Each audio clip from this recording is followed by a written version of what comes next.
The December wind cut through Marcus Webb like a knife as he huddled beneath the overpass on 4th Street. At 17 years old, he had learned to make himself invisible in a city that preferred not to see people like him. His cardboard shelter offered little protection from the cold, but it was better than nothing.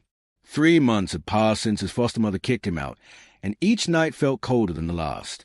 Marcus pulled his thin jacket tighter around his shoulders and tried to ignore the gnawing hunger in his stomach. He had found half a sandwich in a trash can earlier that day, but that meager meal felt like a distant memory now. The streets of Portland were quiet at 2 in the morning. Most people were safe in their warm beds, dreaming dreams that Marcus could barely remember having. He shifted his weight, trying to find a position that didn't make his bones ache against the concrete. Sleep came in fragments these days, never deep enough to feel rested, never long enough to escape the reality of his situation. His backpack served as a pillow, containing everything he owned in the world: a change of clothes, a water bottle, and a photograph of his younger sister Emma. That picture was the only thing he had left from his old life, before the accident that killed his parents, before the foster care system, before everything fell apart. Marcus was just starting to drift off when he heard it, a sound that didn't belong in the quiet night. At first, he thought he might be imagining it, but then it came again, a sharp crackling noise, followed by something that made his blood run cold.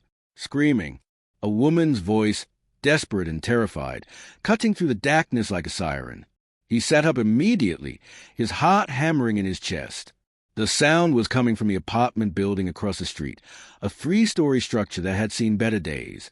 Most of the windows were dark, but one on the 2nd floor was glowing with an orange light that grew brighter even as he watched. Fire. The word exploded in his mind with crystal clarity. The window on the 2nd floor was now fully illuminated, and smoke was beginning to pour out into the night air. Marcus could see flames dancing behind the glass, their hungry tongues reaching upward. The screaming continued, more frantic now, and he could hear other voices joining in. People were waking up, realizing the danger. Someone shouted about calling 911. Marcus knew he should stay put, that getting involved would only complicate his already difficult life. He had learned the hard way that drawing attention to himself never ended well for a homeless kid. But the screaming wouldn't stop.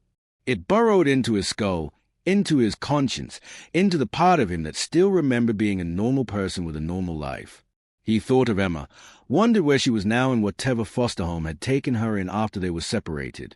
He thought of his mother, who used to tell him that a person's character wasn't defined by what they had, but by what they did when it mattered most. The woman in that building was going to die if someone didn't help her. The fire was spreading fast, he could tell. The orange glow had already moved to a 2nd window. Marcus was on his feet before he made a conscious decision to move. His legs carried him across the empty street, his worn sneakers slapping against the pavement. The front door of the building stood before him, and he could feel the heat radiating through it even from several feet away. Smoke was seeping out from under the door frame, thick and black. This was insane. This was suicide. But the screaming continued, and Marcus knew he couldn't live with himself if he walked away. He reached for the door handle, feeling the metal burn his palm, and pushed his way into hell. The smoke hit Marcus like a physical wall the moment he entered the building. It filled his lungs, hot and suffocating, making him cough violently. He pulled his T-shirt up over his nose and mouth, knowing it would offer minimal protection but needing to do something. The hallway was a nightmare of orange light and shadow, with flames climbing the walls like living creatures. The carpet beneath his feet was already smoking in places, and the heat was intense enough to make his eyes water. He could hear the fire roaring now, a sound like an angry beast that wanted to consume everything in its path. The screaming was louder inside the building, more desperate. It was coming from the 2nd floor, just above him. Marcus spotted the stairwell to his right and moved toward it, staying low where the air was slightly clearer. Every instinct in his body was telling him to run, to get out while he still could. But he pushed forward, taking the stairs 2 at a time. The metal railing was already hot to the touch, and he could feel the heat through the soles of his shoes. When he reached the 2nd floor landing, the situation was even worse than he had imagined. The entire left side of the hallway was engulfed in flames. The fire had spread from what looked like the first apartment, probably where it had started, and was now eating its way through the building with terrifying speed. Marcus could see that several apartment doors stood open, their occupants already fled into the night. But the screaming was coming from apartment 207, halfway down the hall on the right side. The door was closed, and smoke was pouring out from underneath it. He ran toward it, the heat growing more intense with every step. His lungs were burning, and each breath felt like inhaling broken glass. When he reached the door, he tried the handle and found it locked. Of course it was locked. Nothing about this could be easy. The woman inside was still screaming, her voice hoarse now, probably from smoke inhalation. Marcus stepped back and kicked at the door with all his strength. Pain shot through his leg, but the door didn't budge. These old buildings were built solid, meant to last. He kicked again and again, feeling his strength starting to fade. The smoke was getting thicker, and he knew he only had minutes before the fire cut off any escape route. On his fourth kick, something in the door frame cracked, and on the fifth, the door flew inward. The apartment was filled with smoke, so thick that Marcus could barely see 3 feet in front of him. The fire hadn't reached this room yet, but it was only a matter of time. He could hear the flames crackling in the hallway, getting closer. He dropped to his hands and knees where the air was clearer and crawled into the apartment, calling out. The woman's voice answered from somewhere to his left, weak and coughing. He followed the sound, his hands feeling along the floor, until he found her. She was collapsed on the ground near what felt like a couch, conscious but barely. When his hand touched her arm, she grabbed onto him with surprising strength. Marcus was not a large person. 3 months of living on the streets had left him thin and weak, surviving on whatever scraps he could find. The woman was dead weight in his arms as he tried to lift her, and for a moment he thought he wouldn't be able to do it. But somehow, fueled by adrenaline and desperation, he managed to get her arm around his shoulders and half-carry, half-drag her toward the door. Every muscle in his body screamed in protest. The heat was unbearable now, and the smoke was so thick that he couldn't see anything at all. He was navigating purely by memory, trying to remember the layout of the apartment from those brief seconds when he first entered. They made it to the doorway, and Marcus could see the hallway beyond. His heart sank. In the minute or two since he had entered the apartment, the fire had spread even further. The flames had crossed the hallway in places, creating walls of fire that blocked their path to the stairs. The ceiling above was starting to collapse in spots, sending showers of sparks and burning debris raining down. He looked at the woman's face and saw that her eyes were closed now, her breathing shallow. She had passed out from the smoke. They were both going to die here if he didn't think of something fast. The stairs were blocked, but there had to be another way out. There had to be. Marcus's mind raced as he held the unconscious woman against him. The heat was so intense now that he could feel his skin starting to blister. Through the thick smoke, he remembered seeing a window at the end of the hallway when he first came up the stairs. It was on the far side, past the worst of the flames, but it might be their only chance. He adjusted his grip on the woman, taking a deep breath of the least smoky air he could find, and started moving. Each step felt like walking through a furnace. The fire reached out for them like grasping hands, and Marcus had to navigate around burning debris that had fallen from the ceiling. Halfway to the window, a large section of the ceiling gave way directly in front of them. Marcus jumped backward, nearly losing his grip on the woman. The burning wreckage created a barrier that seemed impossible to cross. For a moment, he stood there, feeling defeat wash over him. He was 17 years old, homeless, exhausted, and terrified. What had made him think he could be a hero? But then he looked at the woman's face, peaceful despite the chaos around them, and thought again of his sister Emma. Someone had to help people when they needed it most. That's what his mother had taught him. That's what made someone human. He spotted a door to his right, another apartment. The door was already ajar, probably abandoned when the residents fled. Marcus dragged a woman inside, hoping to find another route. The apartment was filling with smoke but wasn't burning yet.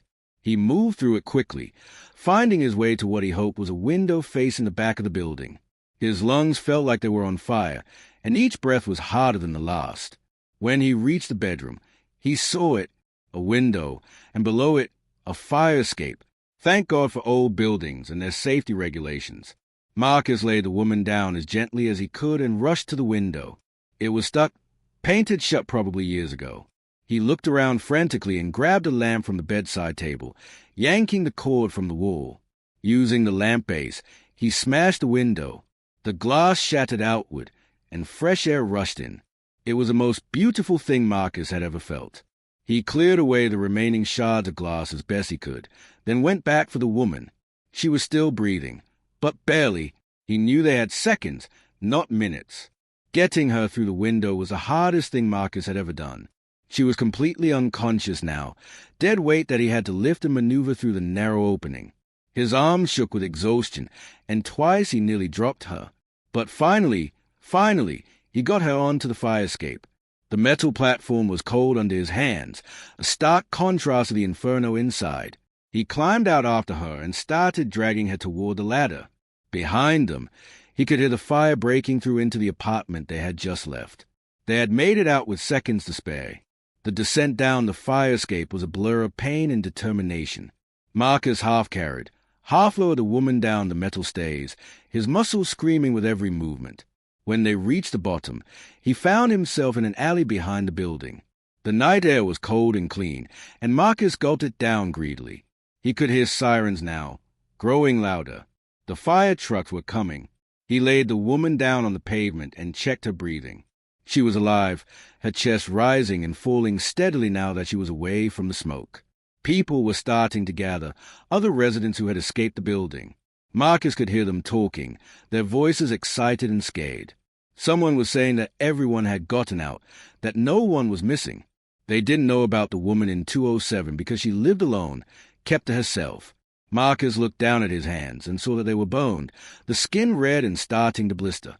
His lungs felt like he had swallowed broken glass, and every part of his body hurt. The sirens were very close now, just around the corner. He could see the flashing lights reflecting off the buildings. Something inside Marcus told him to leave. He couldn't explain it exactly, but the thought of talking to the police, of having to explain who he was and where he lived, filled him with anxiety. He had learned that homeless kids attracted the wrong kind of attention from authorities. They would ask questions, maybe try to put him back in the system. He looked at the woman one more time, making sure she was breathing steady, making sure she would be okay. Then, as the first fire truck turned into the alley, Marcus stepped back into the shadows and disappeared into the night. Sarah Chen woke up in a hospital room 3 days later with no memory of how she got there. The doctors told her she was lucky to be alive, that someone had pulled her from a burning apartment building and left her in the alley for the firefighters to find. She had severe smoke inhalation and second-degree burns on her arms, but she would recover. When she asked who saved her, the doctors shook their heads. Nobody knew. The mystery rescuer had vanished before anyone could get a good look at them. As Sarah's strength returned, her curiosity grew into an obsession. Someone had risked their life to save Hayes, and she needed to know who. She needed to thank them, to understand why they had disappeared. The police had interviewed all the other residents of the building, and none of them had seen anything useful. Security cameras in the area were either broken or pointed in the wrong direction. It was as if a rescuer had been a ghost, appearing just long enough to save her life before evaporating into the night. When Sarah was finally released from the hospital, she returned to the ruins of her apartment building. The fire had destroyed the entire structure, leaving nothing but charred walls and memories. She had lost everything she owned, but she was alive, and that was because of a stranger who wanted nothing in return. The Red Cross had put her up in temporary housing, and her insurance would eventually pay out, but none of that seemed to matter. She spent her days walking the streets near where her building had stood, asking everyone she met if they had seen anything that night. Most people had nothing to offer, but then she met an elderly man named Robert who lived in a shelter 2 blocks away. He remembered seeing a young person, maybe a teenager, running from the alley behind the building just as a fire truck arrived. The kid had been coughing badly and looked injured. Robert had thought about calling out to them, but they moved too fast, disappearing into the darkness before he could say anything. Sarah pressed him for more details. The kid was thin, maybe 17 or 18, wearing dark clothes and a jacket that looked too light for the weather. It wasn't much, but it was more than she had before. Sarah began to understand something that changed her perspective entirely. Her rescuer wasn't someone who had happened to be passing by. They were someone who had been there, in that neighborhood, in the middle of the night. Someone who had nothing but still gave everything to save her. She started visiting homeless shelters, showing people a sketch she had an artist friend draw based on Robert's description. Most people shook their heads, but a few recognized the drawing. They knew a kid who matched that description, a quiet teenager who kept to himself and never caused trouble. His name was Marcus, they said, though nobody knew his last name. The more Sarah learned about Marcus, the more desperate she became to find him. She heard stories from other homeless youth who knew him. He had shared his food when others were hungry, even when he barely had anything himself. He had helped an older homeless man get to a hospital when everyone else ignored the man's pain. Marcus was someone who helped people, even when he had nothing. And now he had saved her life and disappeared without asking for anything in return. Sarah couldn't let that go. She wouldn't let that go. She started leaving messages at the places where Marcus had been seen. She posted flyers with her phone number, explaining that she was a woman from the fire and just wanted to say thank you. Days turned into weeks with no response. Sarah began to worry that something had happened to him. The burns on his hands, the smoke damage to his lungs. What if he had gotten sick and had no one to help him? The thought kept her awake at night. This person who had saved her life might be suffering alone somewhere, and she couldn't do anything about it. Then one evening, Sarah received a call from a shelter director named Patricia. She had seen Marcus that morning, Patricia said. He was alive but looked worse than usual, thinner and more tired. Patricia had tried to talk to him about the fire, having seen Sarah's flyers, but Marcus had shut down completely. He refused to discuss it and left the shelter before Patricia could say much else. But Patricia had news that made Sarah's heart race. Marcus hadn't left the city. He was still out there somewhere, still surviving on these cold streets. And Patricia thought she knew where he might be staying. Sarah found him under the 4th Street overpass just after midnight. She had been searching for hours, following the information Patricia had given her, checking every spot where homeless youth were known to gather. When she finally spotted him, her breath caught in her throat. Marcus was huddled against a concrete support beam, his thin frame wrapped in a jacket that did nothing to protect him from the December cold. Even in the darkness, she could see the burns on his hands, red and still healing. He looked so young, so vulnerable, and yet this was a person who had charged into a burning building to save her life. Marcus noticed her approach and immediately tensed, preparing to run. Sarah stopped several feet away and held up her hands in a peaceful gesture. She didn't want to scare him. For a long moment, they just looked at each other. Sarah could see wariness in his eyes, but also something else. Recognition, maybe, or resignation. He knew why she was there. When she spoke, her voice was soft but steady. She told him she was a woman from the fire. She told him she had been looking for him for weeks. She told him she just wanted to talk. Marcus didn't run, but he didn't speak either. He just sat there, watching her with those guarded eyes. Sarah sat down on the cold concrete, keeping her distance but making it clear she wasn't leaving. She started talking, telling him about waking up in the hospital, about learning that someone had saved her and disappeared. She told him about her search, about all the people who remembered him kindly, about how she couldn't rest until she found him. Marcus listened silently, his expression unreadable. When Sarah finally asked him why he ran that night, why he didn't stay, his answer was simple and broke her heart. He said nobody ever thanked people like him for anything. They just got in trouble for being where they didn't belong. The conversation that followed lasted for hours. Marcus told her things he had never told anyone. About his parents dying in a car accident when he was 14. About the foster care system that separated him from his sister Emma. About the foster mother who kicked him out when he turned 17, leaving him with nowhere to go. About the 3 months of surviving on the streets, of being invisible, of being nothing. Sarah listened to every word, feeling her heart break and rebuild itself over and over. This incredible young man, who had saved her life without hesitation, had been failed by everyone who should have protected him. When Marcus finished his story, Sarah made him a promise. She told him that his life of being invisible was over. She was a social worker by profession, though she hadn't mentioned it before, and she knew people who could help. She knew lawyers who work with foster youth, shelters that specialize in helping teenagers, programs that could help him get his GED and maybe even go to college. But more than that, she told him something that made tears finally fall from his eyes. She told him she had already started the process of finding his sister Emma. It would take time, but Sarah was determined to reunite them. Marcus broke down then, all the walls he had built around himself crumbling. He cried for his parents, for his lost childhood, for his sister, for all the nights he had spent cold and alone and afraid. Sarah moved closer and put her arm around him, this brave young man who had saved her life. She promised him that he would never be invisible again. That night, she took him to a clean, safe shelter where she had already arranged a bed. She bought him a warm meal and made sure his burns were properly treated at a clinic. It was just the beginning, she told him, just a first step.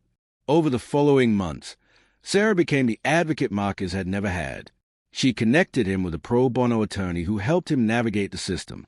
She found him a transitional housing program for youth aging out of foster care. She helped him enroll in online classes to finish his high school education. And true to her word, she located Emma. Marcus's sister was in a foster home 3 hours away, and the reunion between them was something Sarah would never forget. The way they held each other and cried, the way Emma kept saying his name like she couldn't believe he was real. A year later, Marcus stood at his high school graduation, wearing a cap and gown that Sarah had helped him buy. Emma sat in the front row, cheering louder than anyone. Marcus had gotten accepted to community college with a full scholarship, planning to study social work so he could help other kids like himself. Sarah sat beside Emma, watching the young man who had saved her life now saving his own. After the ceremony, Marcus came up to her and hugged her tight. He thanked her again for not giving up on him, for refusing to let him stay invisible. Sarah shook her head and smiled. She reminded him that he was the one who had refused to stay invisible when it mattered most. On that cold December night, when he could have looked away, he had chosen to act. He had chosen to be brave when he had every reason to be selfish. That choice had saved her life, yes, but in the end, it had also saved his own. Because sometimes, Sarah told him, the person you save when you're brave enough to care about someone else is yourself. Marcus had taught her that. He had taught her that heroes didn't need capes or recognition. Sometimes they just needed someone to see them, to believe in them, to refuse to let them disappear. And Sarah had promised him that day under the overpass that she would never let him disappear again. It was a promise she intended to keep for the rest of her life.